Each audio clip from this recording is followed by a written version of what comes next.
ഏടുന്ന ഇപ്പോൾ ഒരു 500 ഉറുപ്പ്യ കിട്ടുക ആണേ.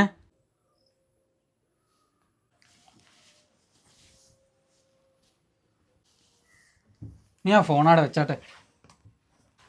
നീ ഒരു 500 ഉറുപ്പ്യ തരുവാണേ. നാണുണ്ടോ രാജുവേട്ടൻ നിങ്ങൾക്ക്?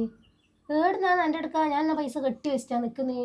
മര്യാദക്ക് പണിക്ക് പോയിട്ടുണ്ടെങ്കിൽ ഇങ്ങനെ ആവുമേനോ? കുടിച്ചിട്ടുള്ള പണിയും കളഞ്ഞാൽ സമാധാനമായില്ല നിങ്ങൾക്ക്? എൻ്റെ അടുക്ക പൈസ ഒന്നുമില്ല, ഞാൻ തരുവേയില്ല ഉണ്ടെങ്കിലും. എന്നാണ് ഒരാഴ്ച മുന്നേ തരുവാണേ. ഒരു 500 ഉറുപ്പ്യക്കല്ലേ ഞാൻ ചോദിച്ചിന്. നിങ്ങൾക്ക് എത്ര പറഞ്ഞാലും മനസ്സിലാവില്ല അല്ലേ രാജുവേട്ടാ? എന്നിട്ട് നിങ്ങൾ വാങ്ങിയതെല്ലാം എനിക്ക് തിരിച്ചു തന്നു. കാലുമ്പോൾ കാലും എടുത്ത് ഇവിടെ ഇരുന്ന് നിങ്ങൾക്ക് വേഗം തരാൻ കഴിയും എനിക്ക്. എന്തെന്നാണ് രാജുവേട്ടാ, കുറച്ചൊരു ചിന്ത വേണം മനുഷ്യന്മാരായാൽ. എന്നാന്ന് രണ്ടാളും പറയുന്നപ്പാ. എന്ത് പറയാനമ്മേ, 500 ഉറുപ്പ്യ വേണം പോലും. ഈ ഏട്ടിന് നാണം ഉണ്ടാമേ ചോദിക്കേ? ഞാൻ എന്താ പണിക്കങ്ങനെ പോകുന്നുണ്ടാ?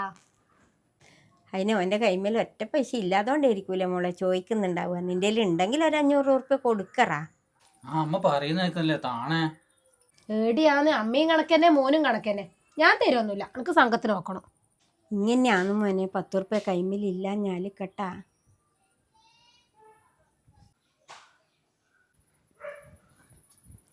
ഇതാ മോനെ, ഇതേ ഉള്ളൂ അമ്മേൻ്റെ അടുക്ക.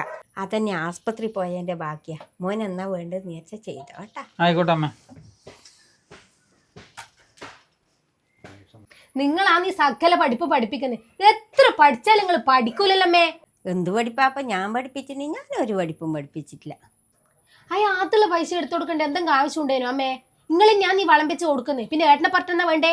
എന്താ കാക്കാടുന്ന്? മോളെ നീ എന്തെന്ന് പറഞ്ഞാലും അനക്കൻ്റെ മോൻ തന്നെയാന്ന് വലുത്. ഓൻ വിഷമിച്ചിരിക്കുന്നത് അനക്ക് കാണാനാവൂല. പക്ഷെ അത് മനസ്സിലാകണ്ടിക്കില്ലേ, നീ ഒരമ്മയാണ്. ഞാനൊന്നും പറഞ്ഞിട്ടില്ല അമ്മേ. നിങ്ങൾ എന്തോ ആക്ക അമ്മയും മോനും, ഞാനൊന്നും പറയുന്നില്ല.